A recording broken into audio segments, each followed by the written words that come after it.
Gosh, Bob, I am so excited to be here with you. We have, it's actually, I don't know if I've ever told you this story, but my wife gave me a gift one time when I lived in Vancouver, British Columbia. The gift was a retreat on Vancouver Island to read through your book. That one you have 3 copies for the grandchildren locked in a safe. I do. And I asked her if I could trade in Vancouver Island for Palm Springs, if I could trade in the rain for the sun. And I went to Palm Springs, read your book, and it changed me for the better for a long time. So thanks. Honored to hear that. Total Life Management, That one. 1990. 1990. That's how When old books we were are. in print on paper. That's right. Bound in hard bindings. I know, instead of on these little Kindle plasma devices. screens. Yes. But you basically left the marketplace. You ran a business. I ran a business, and here we are helping men and women understand their calling in the marketplace. What would you say gets you up in the morning? Why do you do what you do? I'm stirred to release underexploited resources. Things that could solve all the greatest problems around us that are locked into vaults and producing no value. Stimulate me. And I'm not talking about hard assets that are intangible. I'm talking about people that are tangible, that are powerful, that have custody of teams, of technologies, of intellectual property, of money, people who have been gifted by God with more than they ever imagined at their disposal and under their control, for which they will one day give account. I want to help them get all of what they come to the table with every morning exposed, inventoried, and then leveraged to make an impact in a way that will still be talked about 1,000 years from now. Wow, that is such a hard thing for people, I think, to grasp. I have a little talk that I do called "What's in the Box of Your Life," and it kind of emerged actually one morning. You know how that goes. You're going to go do a talk, and it's all prepared, and then you're doing something, and you change everything. And I was in the garage. I had this one big Rubbermaid bin that contained everything in my father's life, who had died a few years earlier. And I kind of thought, wait a minute, he went from a bassinet to a 1-bedroom dorm room to a 2-bedroom condo to a 5-bedroom house plus a lake house down to a 1-bedroom condo to the hospital, died, and now everything he owned is in one box and he's in heaven. And I kind of thought, what's in the box of my life? Wow. And so I'm, like you, really excited to help CEOs, business leaders, owners understand, well, if you don't use the company that God gave you for the kingdom, you are going to have to stand before God someday and say, well, I'm a smarter CEO, I'm a smarter leader, I read lots of books, and God's going to say, well, what did you do with it all? I just don't think God's going to ask what was my market share. That's right. That's right. And return on equity. I mean, I just don't think that the questions he's going to pose will be the same questions that are on the dashboard that most of us get up to in the morning. Yeah. We have to recognize those things as necessary, but not sufficient. Yeah. No one will be saying, can I sync my phone with my laptop one more time? Yeah, exactly. I think back to an event. My friend Jim and I had daughters that were at the same age, about 8 years old, and we wanted to take them on an overnight adventure, and we were going to climb Mount San Gorgonio in the San Bernardino Mountains. And we rigged our plans to carry the heavy stuff in our backpacks, Jim and I, and our daughters only had just meager clothing and toiletries for their overnight. And we set off from the parking area, and we're going up what should have been a very controlled hike of a couple of miles to get to the place where we were going to camp. And I looked at my daughter, and she was struggling under the weight of her pack.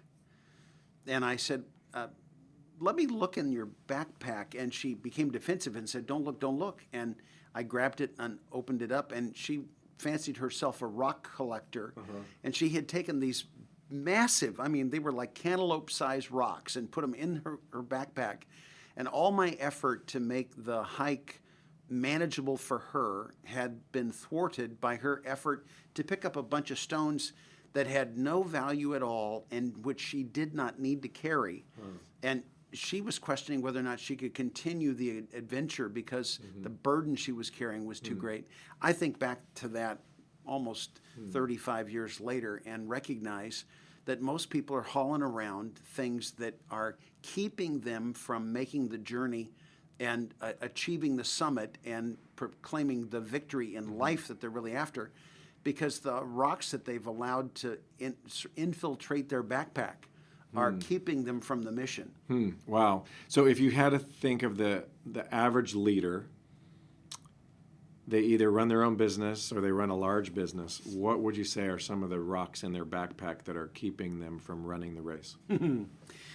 Well, sometimes we've allowed ourselves to be defined by the demand that we're in rather than defining the demand based on who we are, and reorienting our thinking toward making our career lives a perfect environment in which we can express the best of who we are and find the leverage of the power of our individual identity in that space. And that's not just theoretical, philosophical. It's about asking the question, what have I allowed the demands to change about my daily activities?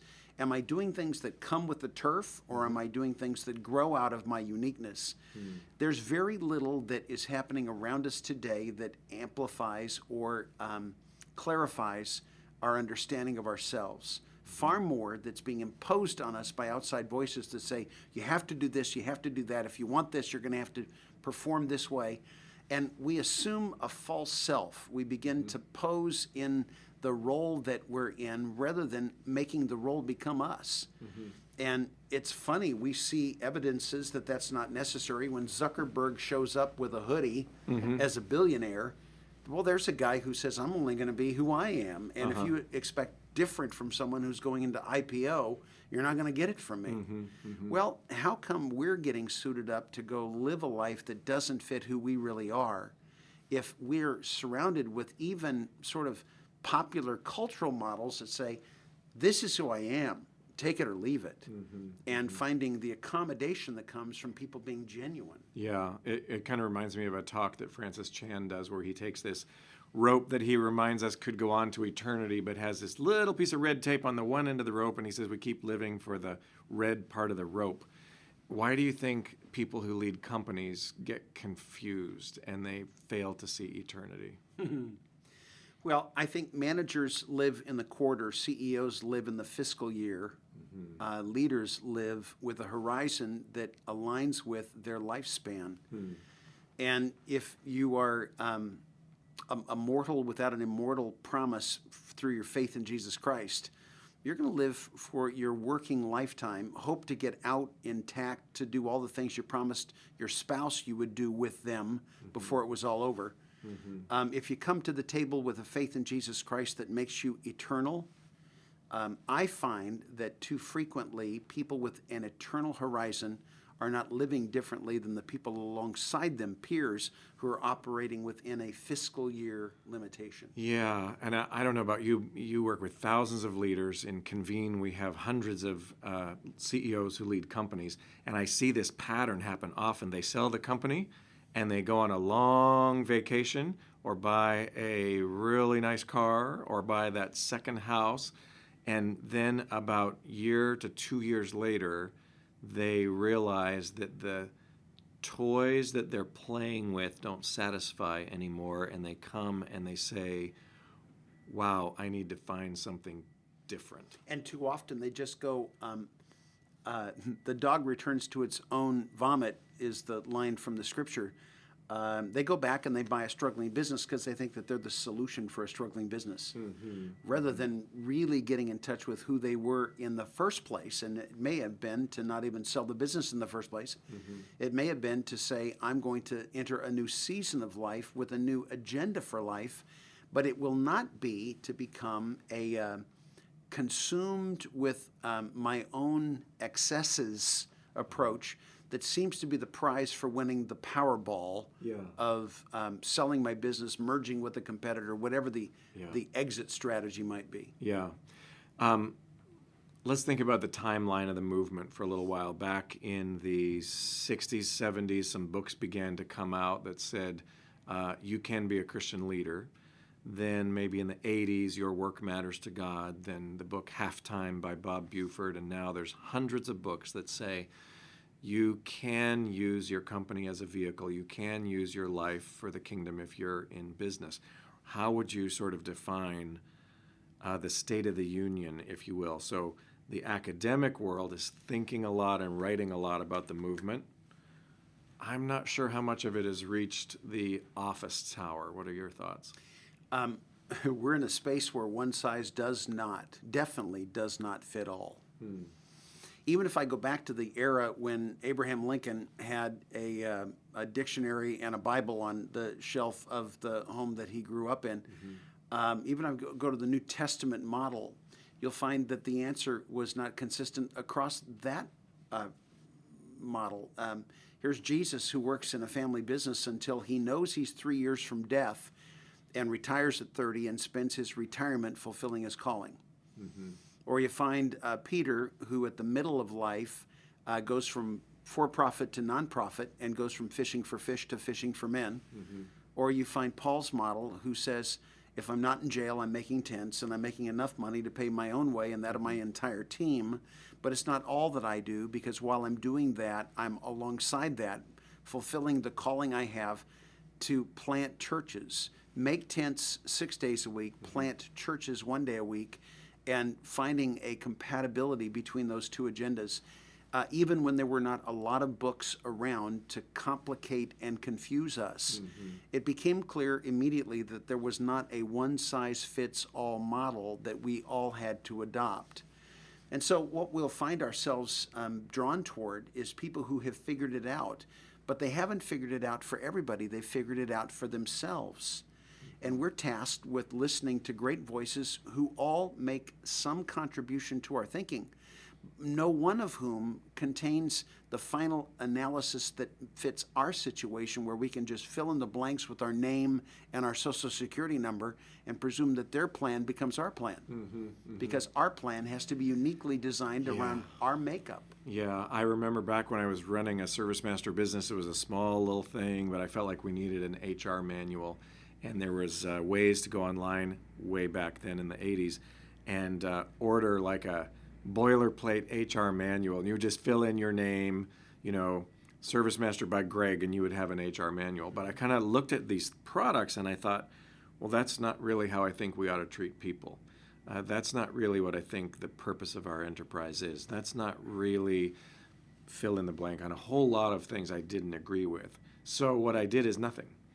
But really, wouldn't it be great if there was a tool that was available that would help me run my business on biblical principles that was a little more turnkey? I wasn't reading the Bible enough. I wasn't reading enough books. I wasn't doing a lot, but I wanted solutions. I remember back in the 80s going to a conference in Orlando that the Navigators put on, and heard a lot of great stuff that I then was able to go back and implement. But today, the resources are pretty vast. Paul gave us a clue in 2 Corinthians 5.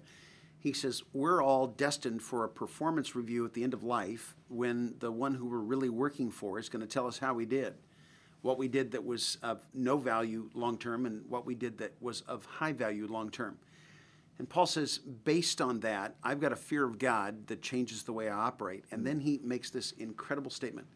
For this reason, I no longer look at the people in my world from an earthly point of view. Boy, the worldview question becomes foundational.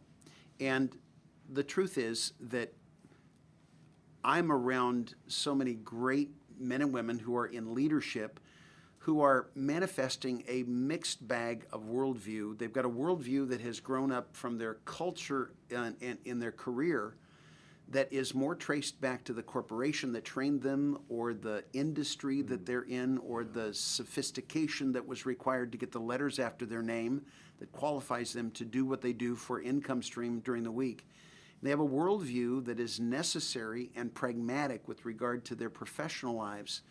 And then they get a dusting of worldview in their faith life, most typically on Sundays, but it doesn't necessarily suggest a compatibility. It's like trying to run a Microsoft application on a Macintosh operating system. They just don't collaborate well. And we end up with this confusion about how are we supposed to see life and the people in it. Because at the end of the day, it's the people that have eternal value. And so the people that I'm interacting with, my customers, my employees, my competitors, my vendors, all of those people who occupy the seats of my world Monday through Friday, and I was there for a decade and a half as my for-profit life set the stage for my future. I came to realize that if my worldview didn't inform and integrate in a constant way in the way I went about my business life, I couldn't separate myself from that to say, here's Bob, the Christian leader over here, and here's Bob, the marketplace leader over there. The two had to be compatible, or else somebody was going to show up in the wrong place and I would be busted.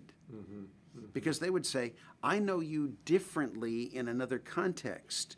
Why doesn't that change the way you do this in a profound way? So back to the rocks in the pack on the trail that your daughter was carrying. What would be some other rocks that you think CEOs and business leaders, entrepreneurs are carrying today that they should throw off the side of the mountain that's hindering the journey? Well, we're told that we're in a bigger drama than we think we are, that we're part of the current generation's battlefield between God and the evil one. And the evil one, his arsenal is made up primarily of deception, false messaging that always conflicts with truth. And that where God provides the truth, the enemy provides an error, a contravention of what's really true. And we have picked up the rocks of deception along the way by voices that say you can't, you shouldn't, you won't, you'll never. Voices that say you are, you should. I mean, we don't have filters that allow us to sort out the valid and credible from the invalid and incredible. And every time we do that, we've just added to the load of what we're carrying. Some of that is the deception about what we're here for. Some of it is found in an ignorance that says that some people are made for meaningful activity and others of us are involved in things that have no long-term meaning. So we'll just sort of segment that away from our exposure to our faith community and pretend that it doesn't exist. And we compartmentalize in a way that becomes a rock in our backpack. The rock in the backpack says that I can learn to be what I have to be rather than saying I'm going to find a context or create one in which I can just be myself. What I've watched happen in your life, Greg, and in my life is that our journey, and we've been interactive with one another for decades now. Neither of us is finished, but we're both in process of getting rid of things that have been imposed on us based on what is needed, and instead allowing us to expose who we are. And when you expose who you are, the crazy thing about work is it no longer feels like work. And if you have the power to reinvent your role around what's genuine and what's natural, it allows you to never have to feel like you are feigning your identity, that you are just the real you being and doing what intuitively, naturally flows from the core of your identity, and that's the place where you're creating the greatest value, invited back to do it again for a larger audience, raising the value of your contribution every time it's done, because each time you are yourself, the value of who you are goes up. And rather than the person who says, someday I'm going to sell, retire, win, merge, whatever their transition point to a life that escapes the demands, their fantasy is that they'll get to a place someday where they can dress the way they want to dress, say what they want to say, be who they want to be. What a tragedy that is not who they are today. And that the life that they're living today is a life that retirement or sale and escape would never be a desirable alternative, because there's no better day they could have than the one that's in front of them. Yeah, there's so many great stories that come out of the master's program of people who didn't retire to the golf course, retire to the lake house. They basically said, I want to make a difference, and they bought retreat centers, or the stories. Wrote So books many or stories. started new enterprises or created aspects of what they're already doing that allowed for a platform that didn't exist before to come to life for them. Yeah. God's got a great retirement program. He calls it death. You get to move to a place better than a retirement community. Yeah. And it's phenomenal to anticipate that as a great transition. Well, tell us a little bit real quick about the master's program and what's happening. I remember when I was in, I think, the second class, quarterly for 3 years, 1 day per quarter. It's the only time you've ever been second class. I know, second class. And we talked about balance, we talked about margin, we talked about focus. But I remember every quarter that it was time to come. I was working at Christian Management Association and Biola University, and every quarter I said, oh my gosh, not today. There is no way. I can't do this. I would go, and it was an injection of spiritual truth that crystallized my day in a way that was kingdom focused. So tell us about what's going on these days. Tough to set aside a day where the conversation is going to be about eternal value, and it runs up against daily demand and delivers some tomorrow benefit along the way. But those days were great days. Yeah. For 20 years now, I've been spending great days like that with cohorts of leaders who are complementing what they have picked up from church or what they picked up from college and grad school with some assistance in terms of managing and leading with their lives. And what Convene does so well with regard to career, we do well with regard to calling. And when you can put career and calling in sync, when you can put them into a compatibility that allows the leader to understand the dimensions and the demands of each, something remarkable comes out the other end. Yeah. What are we doing today? Well, we've kept our legacy program, which is, as we're calling it, Masters 1.0, which is designed around this, bring leaders together in a cohort live once a quarter for 3 years. So 12 days of very intentional, progressive content that gives them the action steps that allow them to re-strategize and relaunch their approach to their existing life and their future. We've also come to recognize that there's a little issue of 80 million millennials that are just around the corner. And we boomers and the busters are sort of the cork in the funnel, not allowing them to get in and to rise because we're not planning to leave the stage anytime soon.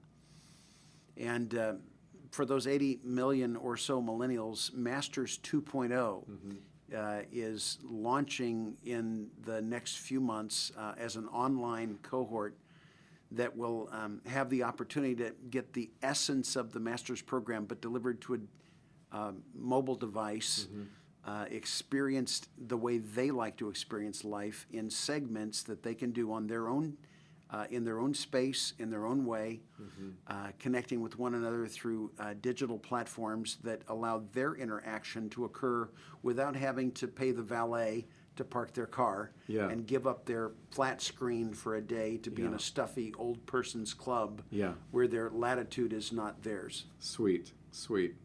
Well, it's been great talking to you. Thanks for the work you've done over the decades to help people understand calling. We're just getting started. Sweet. Thanks.